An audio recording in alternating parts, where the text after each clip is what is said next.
Students, last video में हम molarity equations के कुछ केस किए थे हमने। जैसे हम डिफरेंट मोलरिटी के केसेस करके चल रहे हैं, डिफरेंट जो हमारे पास रिजल्टिंग सॉल्यूशन आ रहे हैं उनकी मोलरिटी हम कैसे फाइंड आउट करें। इससे पहले वाले लेक्चर के अंदर, वीडियो के अंदर हम क्या पढ़ रहे थे, अगर हम ऐसे दो सॉल्यूशन को मिक्स कर देते हैं, दो या दो से ज्यादा सॉल्यूशन को जिसके सॉल्यूट आइडेंटिकल है या सॉल्यूट का नेचर सेम है, उससे रिलेटेड मैंने आपको क्वेश्चन भी करवा दिए थे और वो इक्वेशन भी करवा दी थी। तो रिजल्टिंग सॉल्यूशन की मोलरिटी हम फाइंड आउट कर सकते हैं।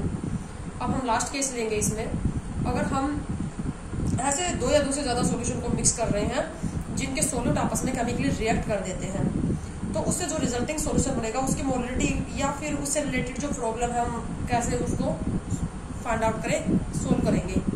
जैसे हमने एक एसिड का सॉल्यूशन लिया और एक बेस का सॉल्यूशन लिया है, और एसिड और बेस के सॉल्यूशन को हमने मिक्स करके रिजल्टिंग सॉल्यूशन बना लिया।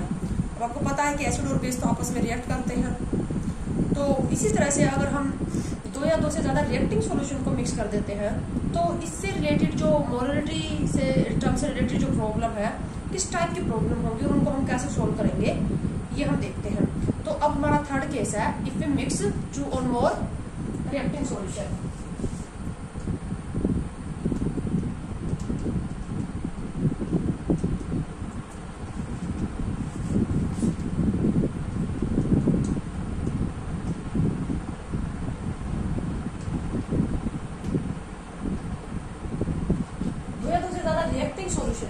सॉल्यूशन में सॉल्यूट ऐसे जो केमिकली रिएक्ट कर रहे हैं, जैसे एसिड और बेस को मिक्स कर दिया, तो किस टाइप की प्रॉब्लम हमारे सामने आएगी। हम इसका एक एग्जांपल करते हैं। तो एग्जांपल है जैसे हमारे पास if we mix 200 ml of 0.1 molar NaOH sodium hydroxide with 300 ml of 0.02 molar H2SO4 solution.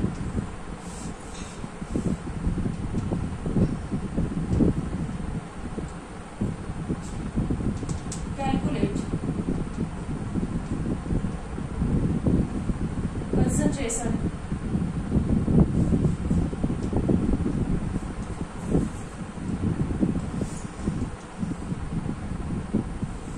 OH negative ions। ये पीएच भी पूछ सकता है तुमसे कि जो हम इन दोनों सॉल्यूशन को मिलाएंगे, एक एसिड का सॉल्यूशन और एक बेस का, तो हमें कंसंट्रेशन OH नेगेटिव वाली कंसंट्रेशन निकालनी है। हमें पीएच निकालने के लिए भी बोल दे रहा है। पीएच के लिए हमें क्या चाहिए, या तो हम H पॉजिटिव वाली कंसंट्रेशन निकाल लें, या फिर हम पहले क्या कर लेंगे, पीओएच निकाल लेते हैं। OH नेगेटिव वाली कंसंट्रेशन निकाल के पीओएच निकालेंगे। PH plus pOH equal to 14 होता है। तो पीओएच अगर हमारे पास OH नेगेटिव वाली कंसंट्रेशन से पीओएच आ जाएगी, negative logarithm of OH negative वाली कंसंट्रेशन इज पीओएच। तो पहले हम OH नेगेटिव वाली कंसंट्रेशन निकालेंगे, उससे पीओएच निकालेंगे। PH plus pOH equal to 14 होता है, तो पीएच क्या हो जाएगा, 14 माइनस पीओएच हो जाएगा। तो इस तरह से हम पीएच निकाल सकते हैं। इस टाइप के क्वेश्चन हम करेंगे इक्विलिब्रियम वाली यूनिट में करेंगे, ठीक है। लेकिन उन क्वेश्चंस को आप तभी कर पाओगे जब इस कॉन्सेप्ट के ऊपर, इस molarity concept, normality concept, in concentration term के ऊपर आपकी पकड़ होगी। इसलिए आपको बहुत अच्छे से टॉपिक को समझना है, ठीक है। प्रेजेंट केस में तो हमें क्या निकालनी है, OH नेगेटिव की कंसंट्रेशन निकालनी है, OH नेगेटिव की कंसंट्रेशन। अब इस क्वेश्चन को हम दो तरीके से सोल्व कर सकते हैं।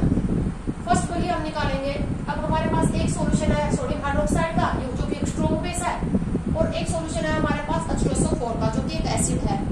तो सबसे पहले हम इस सॉल्यूशन के अंदर, सोडियम हाइड्रोक्साइड वाले सॉल्यूशन के अंदर जो सॉल्यूट है वो सोडियम हाइड्रोक्साइड है, तो सोडियम हाइड्रोक्साइड के मोल निकाल लें या मिलीमोल निकाल लें। फिर सोडियम हाइड्रोक्साइड के मोल या मिलीमोल से OH नेगेटिव आयन के मोल या मिलीमोल आ जाएंगे। इसी तरह से जो दूसरा सॉल्यूशन H2SO4 का, उसमें H2SO4 के मोल या मिलीमोल निकाल लेंगे, और H2SO4 के मोल और मिलीमोल से H पॉजिटिव आयन के मोल या मिलीमोल निकालेंगे। तो अब की बात देखो, मैंने पिछले वाले वीडियो में मोल और मिलीमोल दोनों तरीके से क्वेश्चन को सोल्व किया था, तो आपको आ गया है। अब मैं इस क्वेश्चन को सिर्फ मिलीमोल वाले तरीके से सोल्व कर रही हूँ। तो सबसे पहले हम क्या करेंगे, मिलीमोल निकाल लेते हैं। पहले हम निकालेंगे millimole of NaOH। Millimole NaOH, millimole कैसे निकालते हो, molarity into volume in ml। Molarity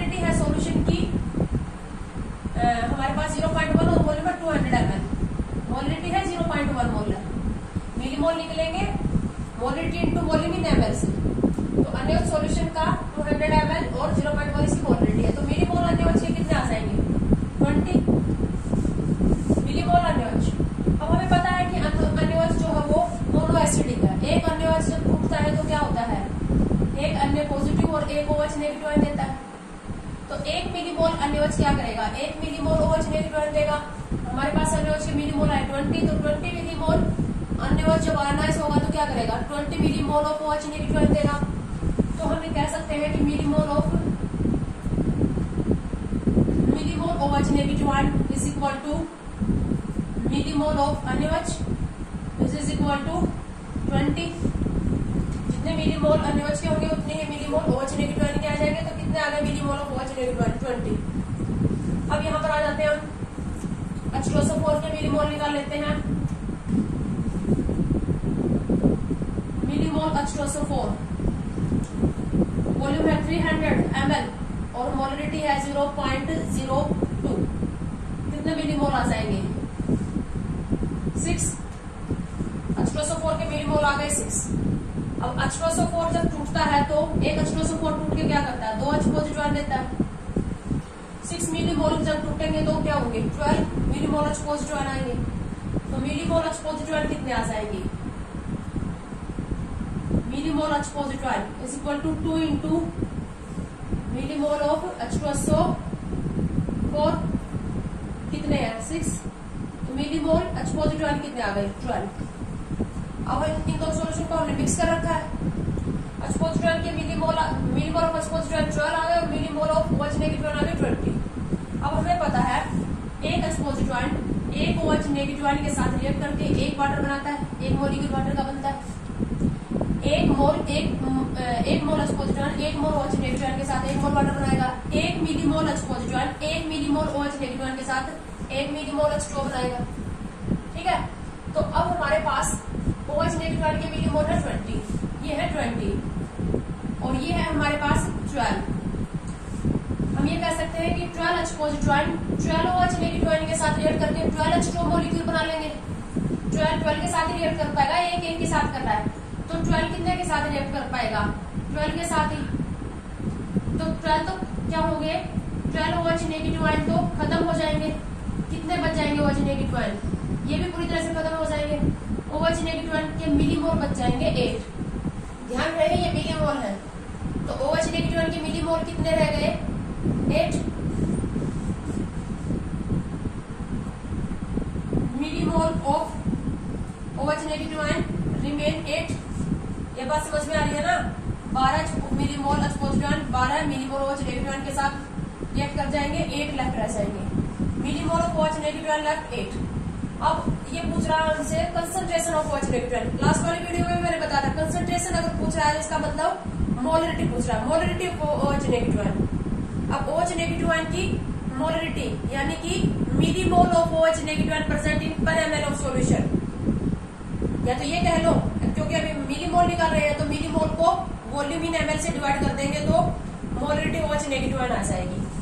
तो हमारे पास आ जाएगा मोलरिटी ऑफ OH नेगेटिव, या इसी को हम क्या लिख सकते हैं OH नेगेटिव को स्क्वायर ब्रैकेट में क्लोज कर देंगे तो ये क्या हो जाएगी concentration of OH negative millimole upon volume in ml। कितना है टोटल वॉल्यूम, दोनों को मिक्स कर रखा है तो टोटल वॉल्यूम है हमारे पास 500 ml। Millimole upon volume in ml is also molarity. तो ये आ जाएगी हमारे पास OH नेगेटिव आयन की मोलर कंसंट्रेशन। इसी को हम आगे एक्सटेंड कर लेंगे। अगर हमें पीएच या पीओएच वगैरह पूछनी होती तो हम आगे इससे पीओएच निकाल के पीएच निकाल लेते हैं, जो कि काम हम 7th यूनिट में करने वाले हैं। तो ये हमारे पास 3 टाइप के केसेस मैंने करवाए मोलरिटी इक्वेशन के। तो यहाँ पर हमारा मोलरिटी जो कंसंट्रेशन टर्म है वो कंप्लीट हो गया। अब हम लेंगे next concentration term molarity. Next concentration term molarity.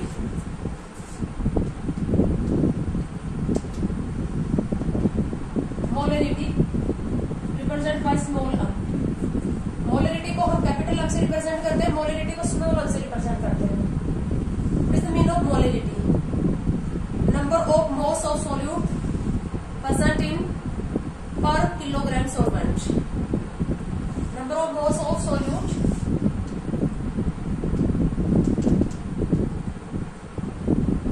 number of moles of solute present in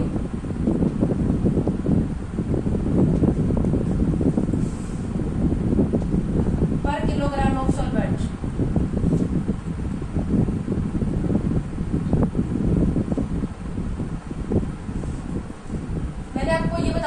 concentration क्या होती है, सॉल्यूशन की कंसेंट्रेशन का मतलब क्या होता है। तो कंसेंट्रेशन में का मतलब क्या होता है, सॉल्यूशन की फिक्स अमाउंट में सॉल्यूट की अमाउंट या सॉल्वेंट की फिक्स अमाउंट में सॉल्यूट की अमाउंट फाइंड आउट करते हैं। कंसेंट्रेशन निकालने का हमारा मतलब यही होता है, सॉल्यूशन की फिक्स अमाउंट करेंगे या सॉल्वेंट की फिक्स अमाउंट करेंगे, उसमें सॉल्यूट की अमाउंट निकालेंगे। तो अब तक हम जितने भी कंसेंट्रेशन टर्म कर रहे थे, वो चाहे हमने मोल फ्रैक्शन किया या हमने परसेंटेज किया या मोलरिटी की, उसमें हम अमाउंट किसकी फिक्स कर रहे थे, सॉल्यूशन की अमाउंट फिक्स कर रहे थे। लेकिन यहाँ पर मोलरिटी में किसकी अमाउंट फिक्स की हमने, सॉल्वेंट की। पर किलोग्राम सॉल्वेंट में सोल्यूट के कितने मोल है, वो क्या कहलाएगी, मोलरिटी। तो मोलरिटी निकालने का हमारे पास फॉर्मूला क्या आ जाएगा,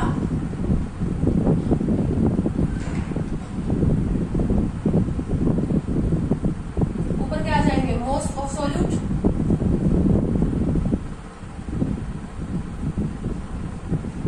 upon mass of solvent in kilogram.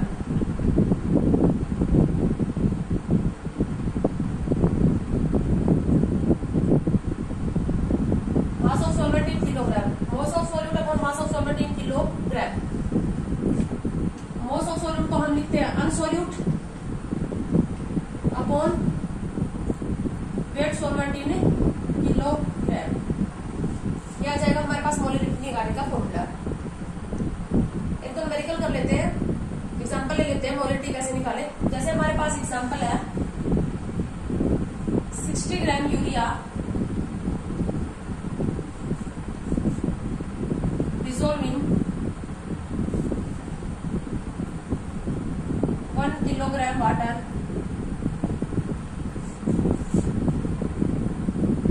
calculate molarity of solution। 60 gram urea को 1 किलोग्राम वाटर में डिसोल्व करके सॉल्यूशन बनाया है, मोलरिटी निकालनी है। तो मोलरिटी के हमारे पास क्या होना चाहिए, मोल।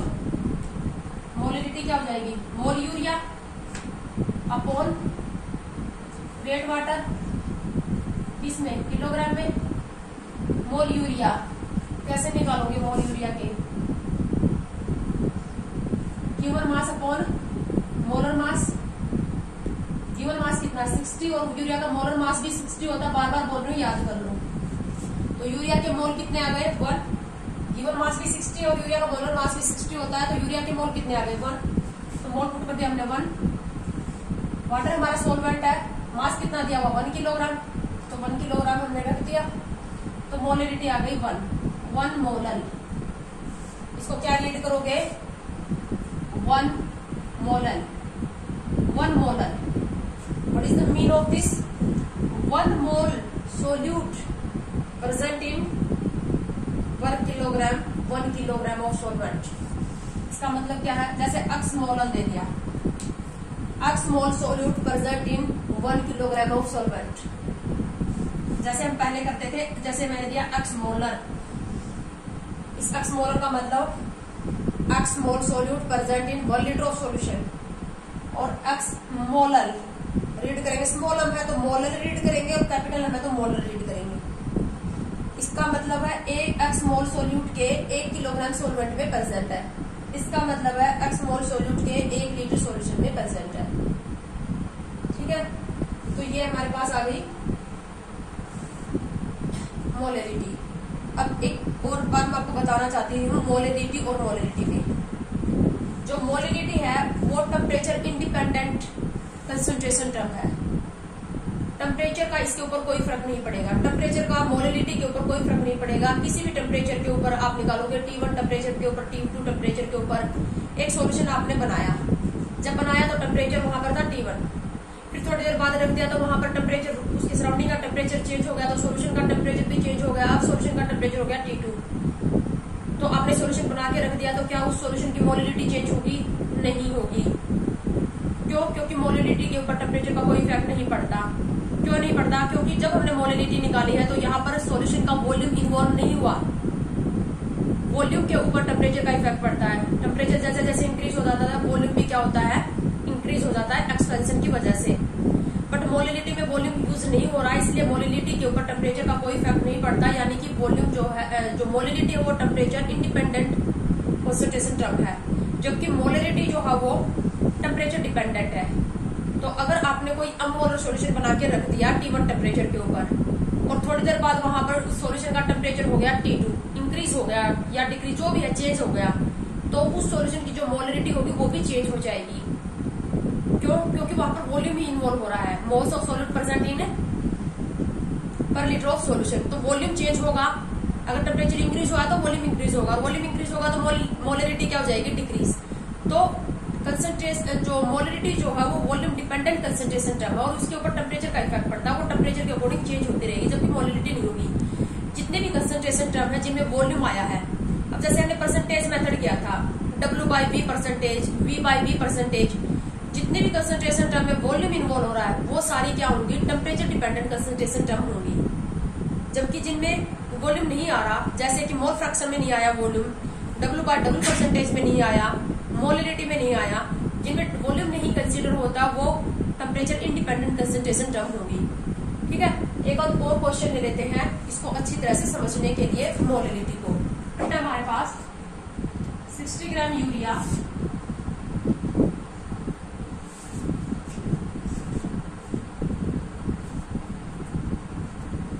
dissolved in water to make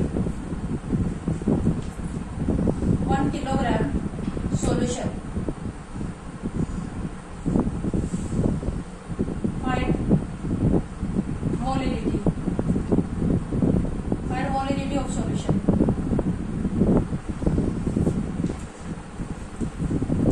इससे पहले वाले क्वेश्चन में क्या था? 60 ग्राम यूरिया को 1 किलोग्राम वाटर में डिसॉल्व करके सॉल्यूशन बना था, उसकी मोलरिटी निकालनी थी। अब की बात क्वेश्चन क्या है? 60 ग्राम यूरिया को वाटर में डिसॉल्व करके टोटल सॉल्यूशन 1 किलोग्राम बनाया गया है। टोटल सॉल्यूशन का जो मास है वो 1 किलोग्राम है। तो इस सॉल्यूशन की हमें क्या निकालनी है? मोलरिटी। मोलरिटी के लिए जो रिक्वायर्ड टर्म है मोल सोल्यूट और मास सॉल्वेंट इन किलोग्राम, ये हमें चाहिए। सबसे पहले हमारे पास है मोल सोल्यूट है यूरिया, तो मोल यूरिया कितने हो जाएंगे? 60/60 1 मोल। मास सॉल्वेंट का मास हमें नहीं दिया बट हमें सॉल्यूशन का मास दिया है। मास ऑफ सॉल्यूशन, इसको हम 1 किलोग्राम कहें या हम इसको 1000 ग्राम भी कह सकते हैं। सॉल्यूशन का जो मास है 1 किलोग्राम या 1000 ग्राम है। सॉल्यूट का मास कितना है हमारे पास? 60 ग्राम।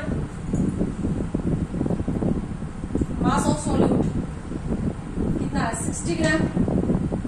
तो मास ऑफ सॉल्वेंट क्या हो जाएगा? मास ऑफ सॉल्वेंट,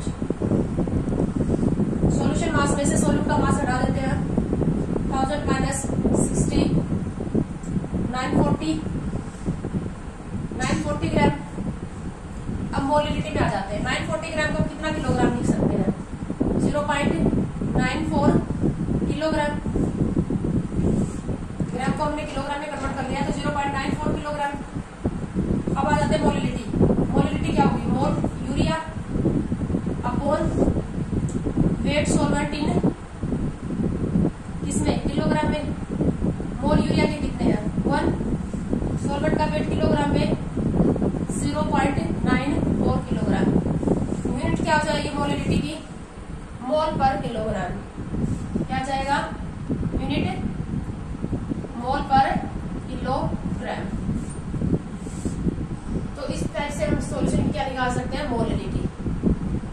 इसी तरह से अगर इसी क्वेश्चन को मैं थोड़ा मॉडिफाई करूं, 60 gram urea dissolve in water to make 1 litre solution. अगर हम 1 लीटर सॉल्यूशन लेते, मोलरिटी निकालने के लिए बोल दिया जाए, या हमें साथ में दे रखी है डेंसिटी ऑफ सॉल्यूशन ले लेते हैं हम 1.2 ग्राम पर ml। साथ में डेंसिटी भी दे रखी है सॉल्यूशन की 1.2 ग्राम पर ml। 1.2 ग्राम पर ml कह लो या 1.2 ग्राम पर सेंटीमीटर क्यूब कह लो। जो ग्राम पर ml और ग्राम पर सेंटीमीटर क्यूब है वो डेंसिटी की कॉमन यूनिट है। ठीक है, तो साथ में डेंसिटी भी दी गई है। 60 ग्राम यूरिया को वाटर में डिसॉल्व करके टोटल 1 लीटर सॉल्यूशन बनाया है जिसकी डेंसिटी 1.2 ग्राम पर ml है। इस सॉल्यूशन की हमें निकालनी है मोलरिटी। हमें क्या चाहिए? मोल चाहिए। मोल सोल्यूट हमारे पास कितने हैं? 1 मोल। मोल यूरिया 60/60 और हमें चाहिए मास सॉल्वेंट। सॉल्वेंट का मास हम कैसे निकालते हैं? सॉल्यूशन के मास में से सॉल्यूट का मास हटा देंगे। सॉल्यूट का मास तो है हमारे पास 60 ग्राम। अब सॉल्यूशन का मास, सॉल्यूशन की हमें डेंसिटी दे रखी है और सॉल्यूशन का हमें वॉल्यूम दे रखा है, तो मास निकाल सकते हैं हम। डेंसिटी सॉल्यूशन की क्या हो जाएगी? Mass solution upon volume of solution. पर जो डेंसिटी दे रखी है वो हमें कितनी दे रखी है? 1.2 ग्राम पर ml दे रखी है। ये 1.2 ग्राम पर ml। तो मास हमारे पास किस में आएगा? ग्राम में आएगा ना, क्योंकि यहाँ पर ग्राम पर ml है और यहाँ पर हमें वॉल्यूम भी ml में पुट करना पड़ेगा, जबकि हमें वॉल्यूम लीटर में दे रखा है। तो 1 लीटर है हमारे पास सॉल्यूशन का वॉल्यूम, बट यहाँ पर डेंसिटी ml में है, तो वहां पर 1 लीटर को हमें ml में कन्वर्ट करना पड़ेगा। तो 1 लीटर में क्या होंगे? 1000 ml। तो यहाँ पर मैंने पुट कर दिया 1000 ml।